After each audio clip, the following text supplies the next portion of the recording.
Hi,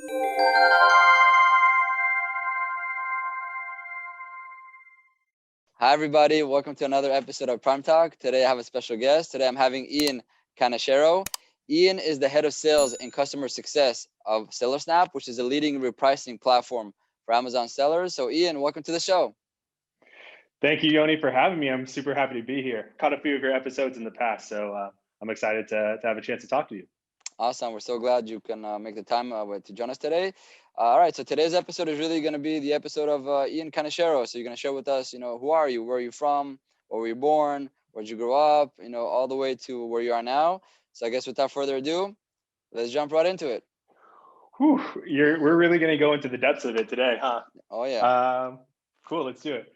So, my name is Ian Canachero, originally from Los Angeles, California. Quick take on that is I'm actually calling you from Tel Aviv, Israel, which I've been here for about 5 years now. And so that will kind of lead into my story a bit. But yeah, I was originally born in Los Angeles, California. Big passion growing up was baseball. And that kind of led me in all the different directions. Cause when you're growing up playing competitive sports, first of all, teamwork is a huge thing that comes to mind when I'm thinking about that. So that has really helped me in my professional career with that mindset. But also when you're a teenager playing ball, you have to take into account time management. And, I was always really aware about the value of money. And, I wanted to go out and hang out with my friends, but I always had to kind of work for it, So tell me, hold on, in terms of the baseball team, right? So how old were you? What was the dynamics there? What was the context? Give us you had to walk, you had to take a bus, you got dropped to the practices, you're playing a local, national, statewide?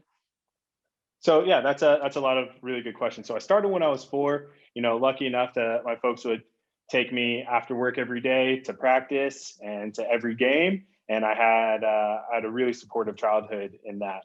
And growing up, you start to play ball with like the same guys all day, every day. Sometimes they're your teammates, sometimes they're your competitors. But at the end of the day, at whatever it was, 13 years old, when things start getting really competitive, you all have the dream of going pro, right? So we're all kind of competing in that way to make each other better. A little bit of a spoiler alert, I didn't go pro, but that's a different story. Hold on. So what was your position? Which position you excelled in the game? Is it pitching? Is it batting? Is it catching? So I played a little bit of everywhere. Played a little bit of everywhere growing up. But I love the outfield. I like the running aspect of just trying to chase something down, chase down that ball that's moving pretty fast. And but yeah, and everybody likes to swing it. Everybody likes to hit, and so that's probably the real passion of the game, right? For sure. All right, great. So you grew up, and then you took this into high school or beyond, or what was the trajectory? Yeah, so I took it into high school. I played high school ball.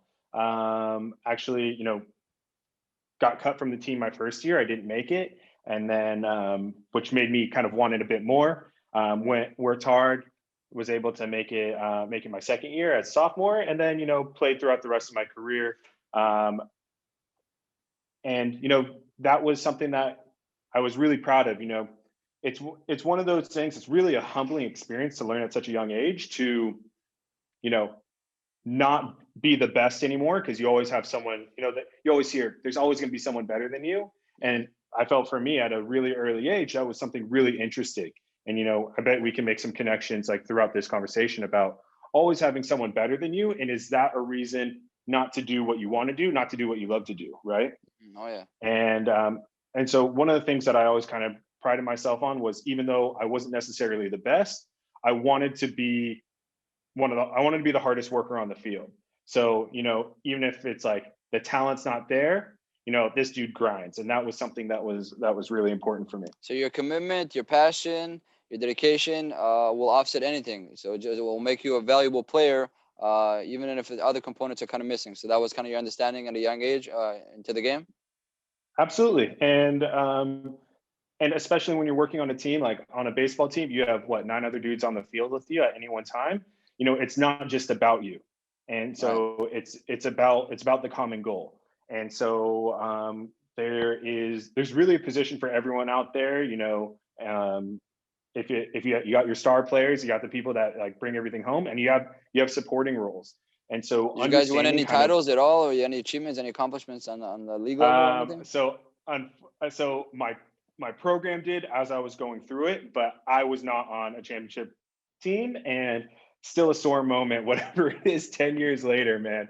I can remember where I was when we got bounced from the playoffs during my senior year.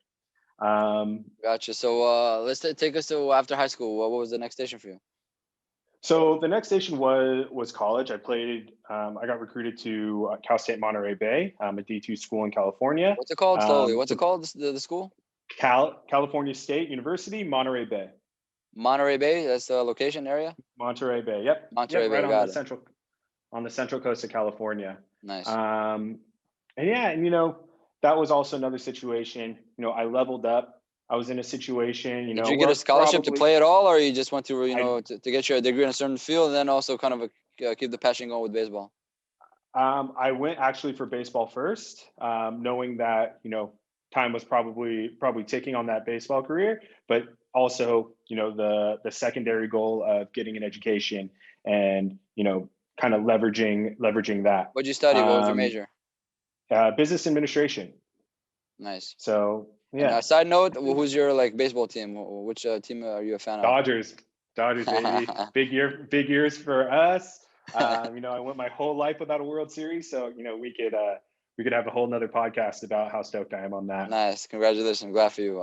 It's always exciting when your team is finally shining.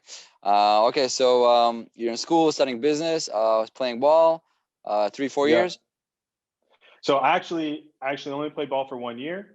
And it wasn't working out for me, and I decided to focus up on school. And during that time, I had this really awesome opportunity to study abroad. Got some grants, got some scholarships in order to go and do business programs and focus on international business. And where'd you long go? Story short, I ended up going to 2 different countries in that year, into Bilbao, Spain, and then Torino, Italy. Nice. And it was a really, really wild. Again, this was something that happened really quick, and it was a really cool opportunity to meet people from all over the country, all over the world. So how long were you in Bilbao, and how long were you in Torino, by the way? It was 5 months in Bilbao, and I think 5 or 6 in Torino. That's pretty long. So combined together, you were out of country for like a yearish, right? Yeah, almost. Yeah. Did you pick up any Spanish or Italian at all? I think, at the time I was rocking it, but if you try to tell me to go back, I'm not going to do very well. But how'd you pick up the cuisine at least? The food was probably tremendous for you. Oh yeah. I mean, I'm a big pizza guy myself, and it's unreal. It's not fair. You're talking about the Torino side, right? The Italian side, right? Yeah. And the Spanish side, what kind of food was there that blew your mind? So in the region of Spain, they have these. They have their own version of tapas, which are called pinchos, and you get a little pincho, which is sometimes like a sandwich with a nice cold beer. And it was a beach city, so I was living the dream. Whatever it was, 19, 20 years old, able to drink legally, drinking beers with the buds, and so over there it's 18, time. right? You can start drinking at 18 over there in these countries. Exactly. Right. Exactly. Here in the United States is 21 and older. But so take us through the years. Let's get more chronological. So let's use your overseas experience as a benchmark. So what year were you in Spain, and what year were you in Italy? Wow, that must have been in the fall of 2011. I was in Spain, and in the spring of 2012 I was in Italy. So you said, so is it one followed the other, or you had like a stint? Yeah, it was back to back. So the gap was January of 2012. Got it. Wow, phenomenal. All right, so you did your world tour in Europe, and then came back to the States to finish the degree. Came back to the States to finish the degree, and that was kind of one start of me entering into the workforce. I ended up working for the international programs office at my university. Nice. And so what year did you start? Or what year did you graduate and start transitioning into work for the school? So that I started in 2009. I started working for the school in 2012. So 2012 professionally full time. This is your No, beginning of your career. this was during my degree. Yeah, I'm saying when you graduated, that's when you start working for them full I time, or you? No, I didn't work for them full time. I worked for them for the last 2.5 years of my degree. Got it. So after you graduated, what was the next station? So the next station was being in LA. Moved back in with my folks, trying to find a job. You know, that was what 2014, and So hold on, you graduated 2014, and then you moved back to LA. Or you graduated 2012, and then what was the time? I graduated in 2004. I graduated in 2014, and then moved back to LA. And you know, I was looking for work. I was looking for something that was meaningful, something I could sink my teeth into and really grow into. And I was having a lot of struggle getting my foot in a lot of the doors. As we're, you know, it was a time where a lot of my friends were having similar issues. Yeah, challenges. And so what ended up happening was I worked a couple of part-time jobs just to save up money. So take us a little bit, Ian, if you can, just take us a little bit to the mind frame of you know, being in LA, like what the industries that are available over there that you were looking into and you were getting, you know, it was challenging. Was it more into the entertainment business? Was it more in the financial business or real estate? What was the? You know, I think everything that I was looking for, I was looking into more into sales, into a sales job, whether it was retail or tech. It was something that I had a bit of experience at, working at the university, doing recruiting for the international programs, you know, trying to sell students on studying abroad. And it was something I was like, I got a knack for this. This is something that I can that I want to bring to a company. And you know, everyone asks for, you know, an entry-level job, but you need 8 years of experience, right? It's just such a complicated world to enter, to break into. Yeah. And you just keep on interviewing and grinding and interviewing. It just, one of these days it's going to click. But like, also there's sometimes where you're like, look, I got to get a job, and you know, you got to pay the bills, you know, or you got to save up money so you can kind of start your life that way. And then so throughout that, I ended up getting a call from a summer camp I was working at through my college years called Camp Tawonga in California. A bit of a shout out. Camp Tawonga? How do you spell that? Tawonga. Tawonga. So now they're gonna get the shout out. Yeah, no problem. They're gonna get the shout out. And so so I worked at Camp Tawonga for many summers, but this summer I decided to go back. And actually, long story short, I met a girl there and decided who was Israeli, decided to come to Israel.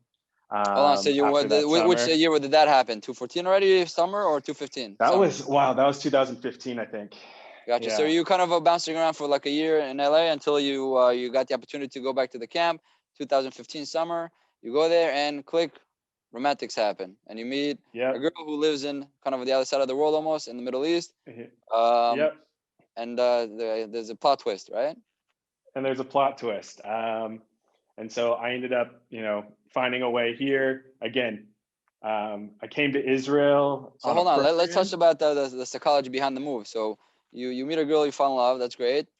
But what compels you to uproot yourself and make such a dramatic move? And let's touch on this a little bit. What was walking through your mind? What compelled you so much to? Or what was it? How even the idea started? Okay, you might have a long distance relationship. She might want to come to live in LA, the American, the American lifestyle or the American dream, for example. But touch that a little bit. I think, look, that's a great question. What ended up happening was, you know, again, I was working those 2 part-time jobs, saving up some money and just trying to figure out what's going on. And let's be real, I was not having the best time of my life. You know, this was supposed to be time exiting school, entering the workforce, and being a young professional, and that wasn't happening for me. And so I met this girl, Michal, who we actually just got engaged about a month ago. Congrats. And thank you. And so after this whole thing, I was like, you know what? What if I what if I came to Israel? You know, there's Israelis at the camp. They're like, oh, there's programs, come and do it.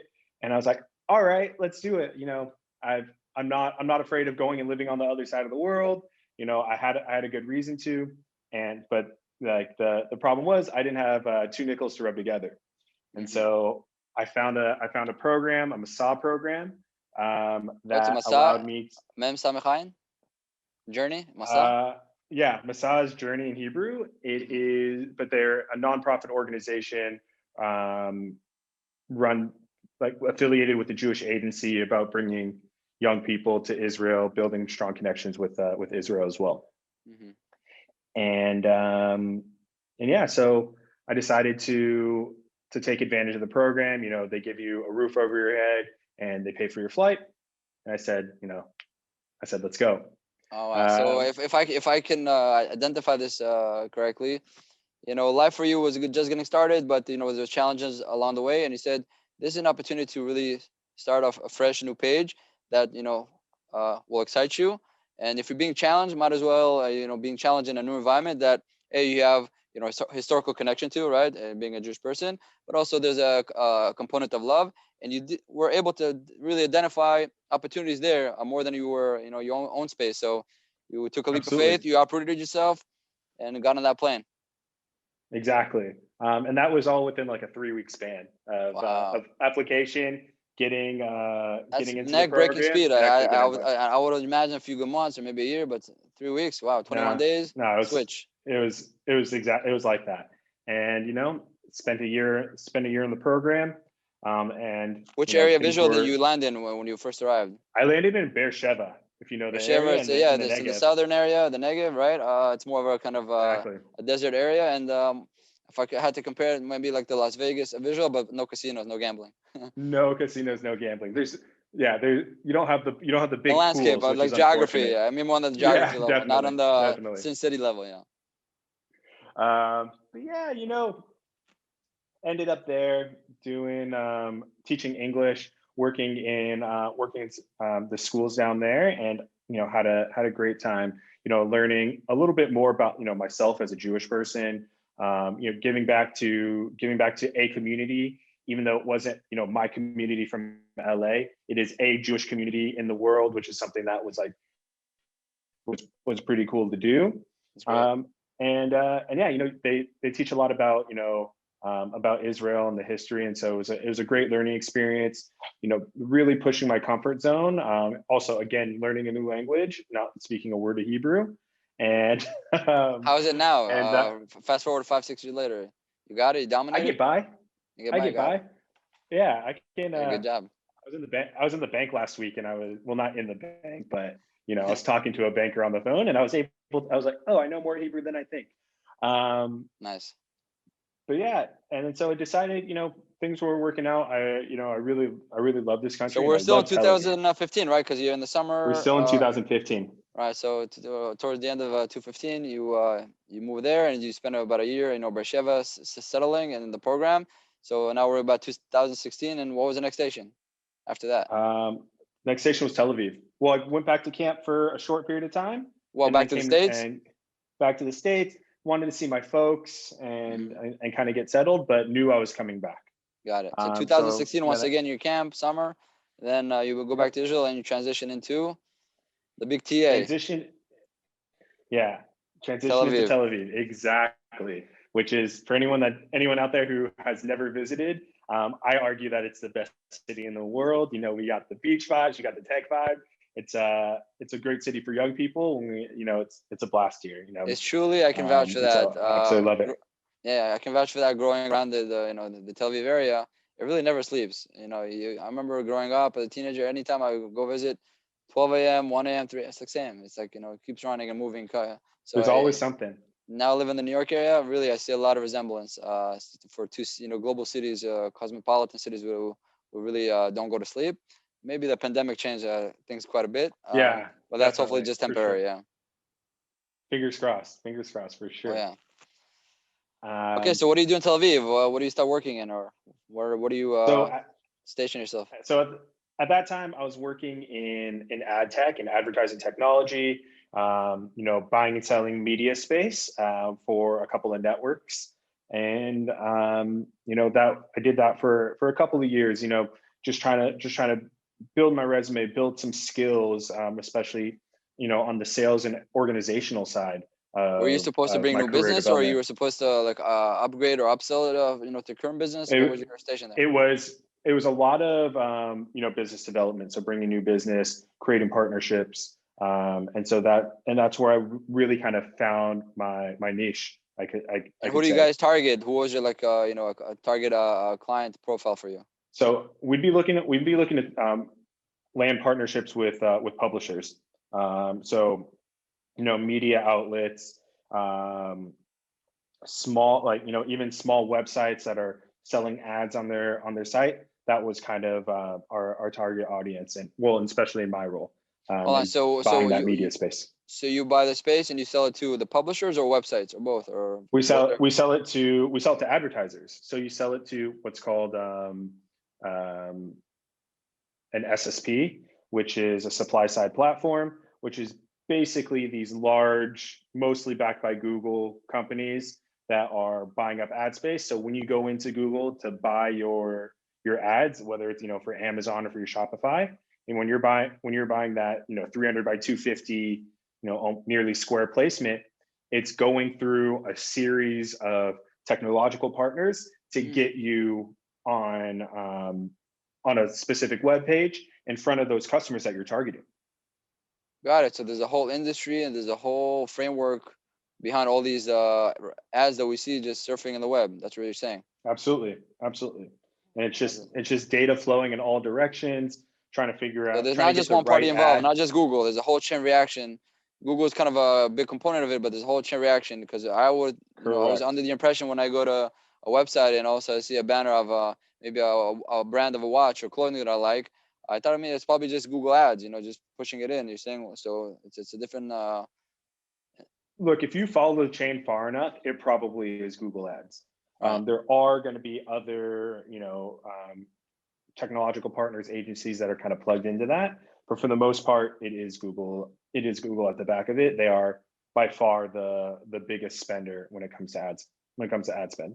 Got it. But like, what were you guys when you're selling all this space? What was the benefit of buying from you as opposed to just dealing with Google and that's it? For example, what was your pitch? So this was a bit of a bubble, right? Because what we would do is we would buy those what's called a display ad, right? That 300 by 250 static banner, Yep. and we would insert a video player in there. Got it. And so what would happen is that we'd be able to sell multiple video ads. First of all, video ads tend to Convert better, right? you spend more on video ads, right? And you can run multiple ads on a single placement. Got it. So you're kind of doubling down. And so that space, was really about creating those partnerships, and generating revenue for both the publishers and our company. But it was really kind of missing something for me at the end of the day in terms of like a real value add. So what's a soul? Where's the soul in this? It's cool. There's a lot of companies, Exactly. but it's very it's in the digital space. Broad, it's everywhere, but kind of missing where am I touching? Who am I? Where am I moving Exactly. the needle? Yeah. Exactly. And so that was a tough part for me, which was ended up being the reason why You moved to the I next station. started, moving to the next station. But so what year was But that? So you were there 2016, 2017, 18? Well, how long did you stay in that position? so that was from 2016 to 2008, 18 or so.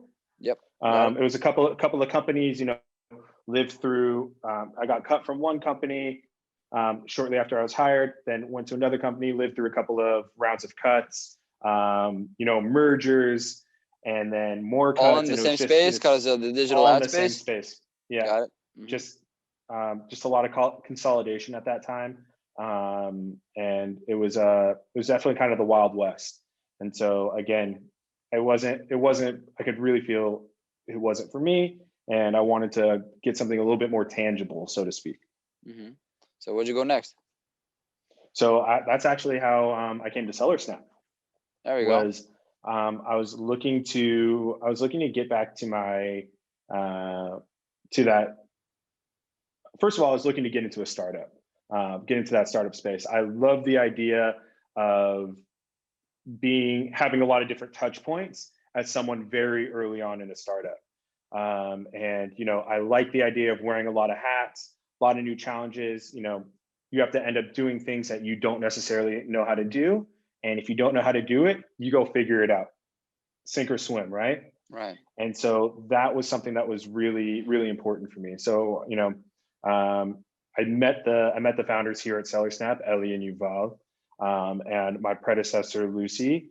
And, How'd it you was meet them? really, What was the circumstances? What was the backstory? the backstory was, this was application number 50, and just grinding it out 50 for for months them or on 50 for months. you? 50 for me. Got it. So I was, again, you're in this space of like trying to find the right one. I had plenty of offers, but none of them Felt right. none of them felt right. Because look, when you're looking for a job, and this actually goes back to, we spoke about Chad Rubin. I watched that webinar a couple Yeah, the days episode, ago. Chad And episode, it's 40, maybe 30, between 38 to 42. You'll find the Chad Rubin episode of this show. But yeah, go ahead. yeah, and he said something that I really resonated with, that kind of reminded me of this, is that you're looking to find a job with someone who, believes in you and wants you to grow. And it was something along those lines when I guess he was in Israel and his boss got cut, and then he went back, met his new manager, and it wasn't a good fit, right? Yeah, I remember And that. Yeah. that's the way I feel about a lot of the companies I spoke with, was just, So the environment, you're saying, in other words, the environment has to be nourishing for you. It has to be, something that you believe in, something that you are totally. passionate about. You're energetic, you're motivated, and then that's it. You're all in. You're all in, and there's no second thoughts. There's no hesitation. There's no pulling back. No, yeah, exactly. Then you just got to go for it. And then, once once I was in, we're kind of off to the races. And, that So, but how'd you was something identify like, those components? So you're, application number 50. You're telling you, okay, coming for a meeting, I would assume, an interview. yeah, You sit yeah. down. What do you feel? What's going on? Tell us about the First, little romantics of this. first of all, you gotta look at who your direct is going to be, who your direct manager is going to be, especially in a startup. You got to know that is going to be the person that, How like, big was the you're going to team? be following the battle. Let's touch about the context. So what year? This is 2018. This is 2018. And how big is the team that they had? The team at that point was 4, and I was going to be the 5th. Right. So employee number 5. And how many years in business already? They're in business about a year and change. Guys, so they established around 2016, 2017, right?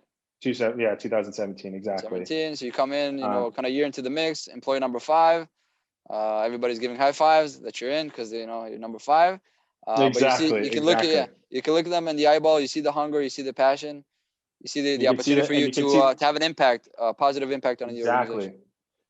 I think that's the biggest thing, is that I really wanted to have, you could have a small impact on a big company by going working for, I don't know, for Google, Microsoft, Facebook, Apple, Google, or whatever, right? Mm-hmm. Small impact on a big company, be a cog in the machine, do your task over and over and over forever, and that works for a lot of people. But for me, what I want to do is I want to make a splash in a company. I want to have a big impact on a growing company. I don't want to work for a small company forever, but I do want to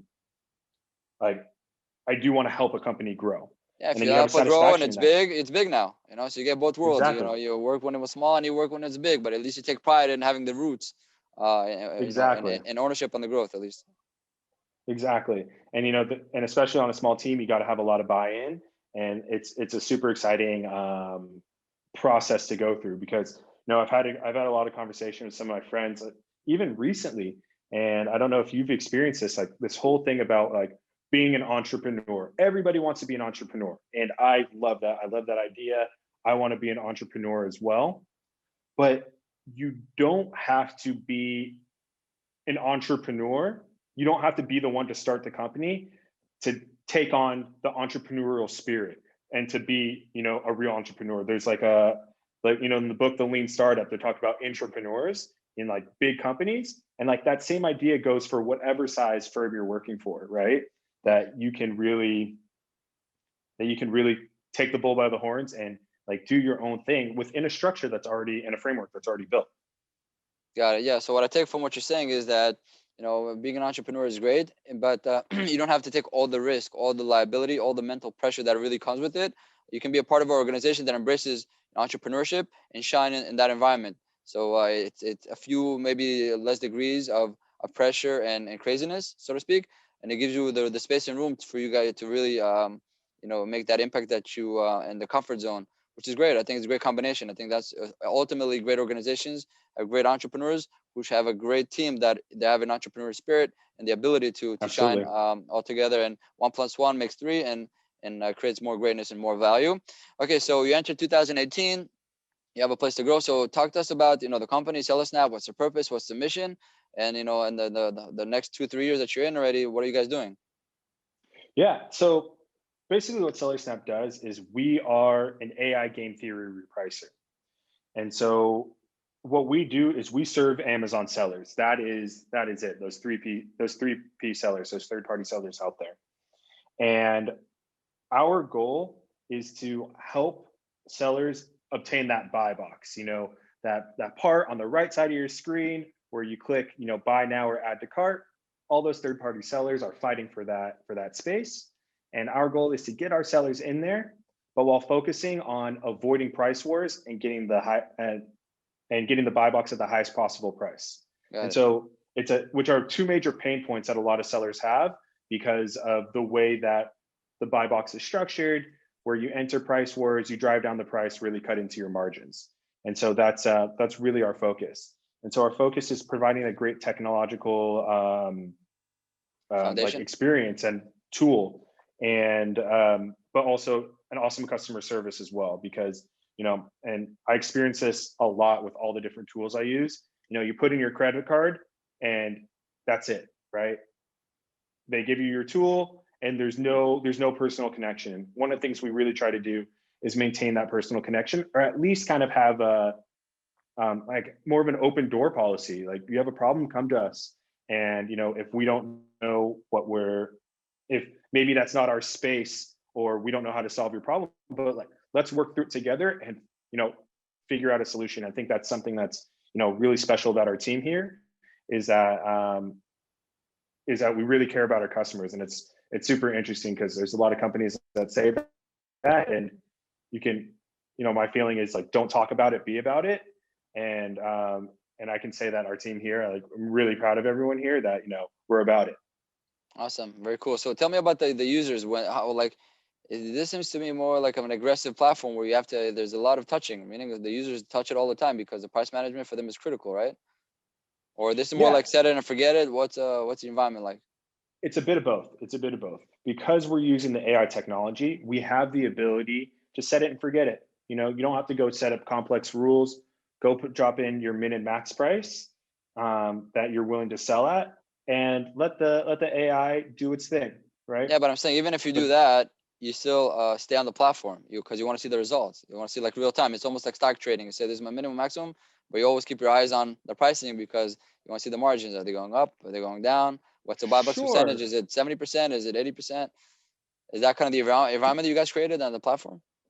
it's not. And the reason is because there's so many different, like, there's millions of products out there on Amazon, and some have a velocity of you know thousands of thousands of sales a day, and some might have 1,000 sales a year or less, right? And so just watching price changes you know on Seller Snap or through Seller Central is not as beneficial as taking advantage of the automation that we've created Hmm. and going out and go do what you do best, right?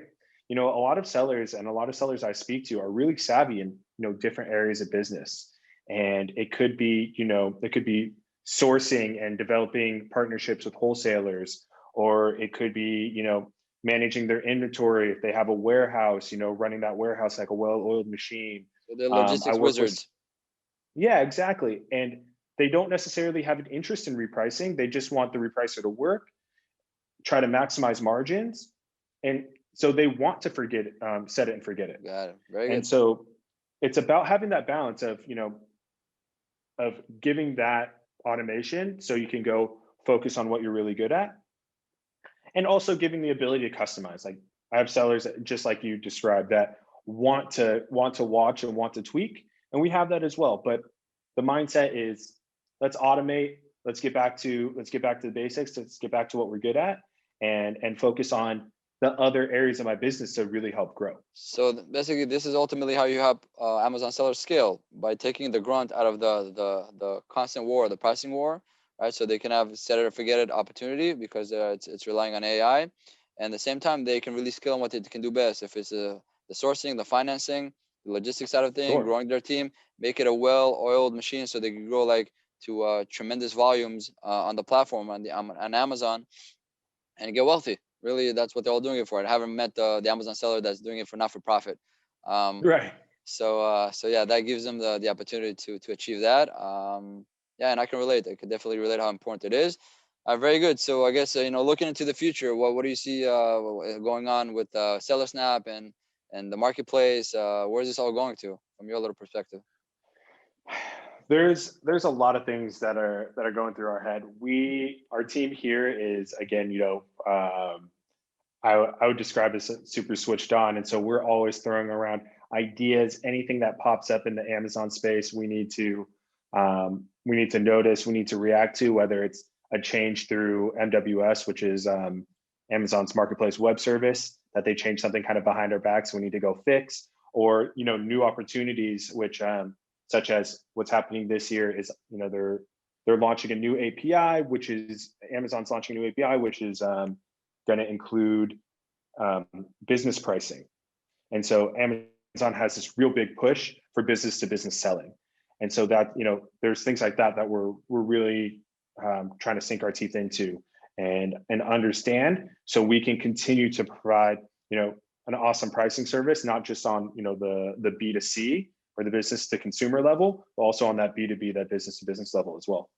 Got it. So there's technological advances going on. Hopefully, it's going to open the door to generate more business, but on the B2B side, business to business side, because there are organizations that buy on Amazon, just like regular humans like us, right? Consumers, but they Totally. buy a little bit more in bulk, and so if you could give them a bit of discount on pricing, or business pricing, they call it Amazon, you can boom, you can sell more volume and move things faster. Very good. Absolutely. All right, so let's. I'm gonna try to package all the whole story, because it's been fascinating so far. Born and raised in LA, right? Great passion for sports, Yep. and particularly baseball growing up. Also played ball during the college years. Graduated around 2014. Correct. Settled back in LA. You kind of dabble along, jobs until 2015 in the summer. You hit a summer camp. You meet Michal, your future wife, God willing, right? And then she's originally from Israel. It gives you a little bit of a plot twist. In 3 weeks, you decided, that's it, I'm gonna uproot, go to Israel. There's a special program.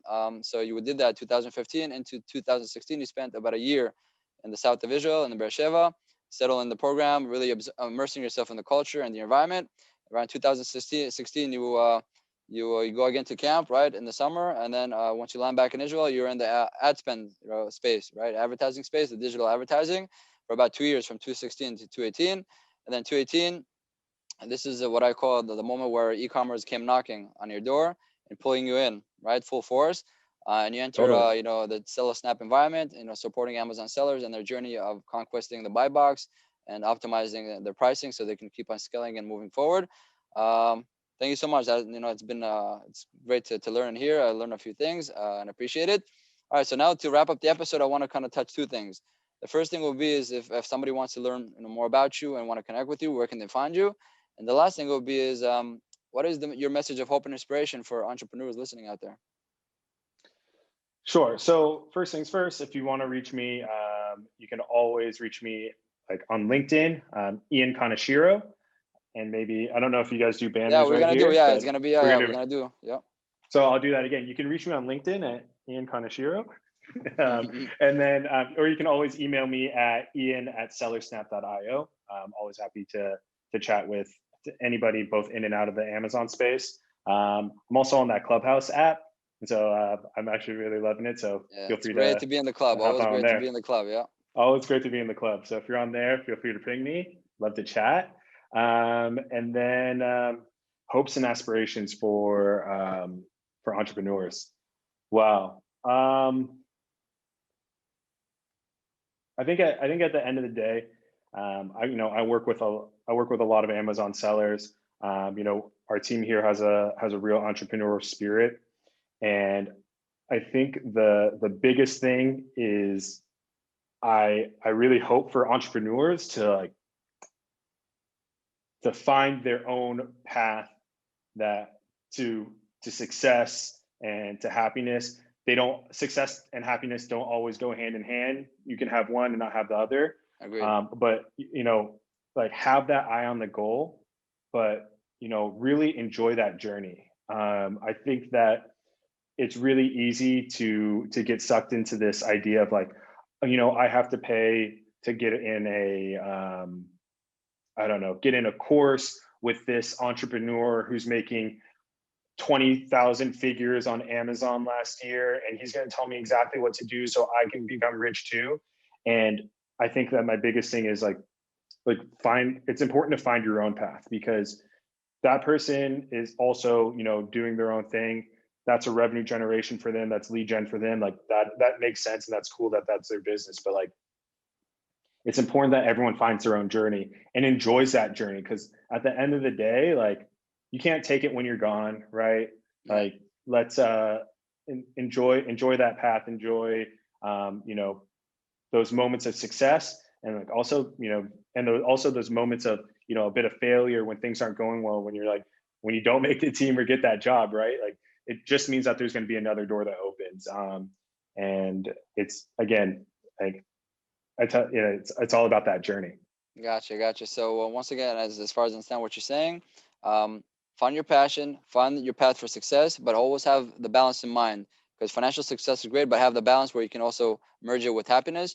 You're gonna have a great journey, and really try to enjoy the ride. It might be challenging, it might be a grunt, but as long as you enjoy it and there's purpose, you're gonna be extremely successful on a financial level, but also on a personal level, on a happiness level, which is just as important, in my opinion. And I think that's where you're getting at as well. So beautiful, Ian. Thank you so much. I hope everybody enjoyed this episode.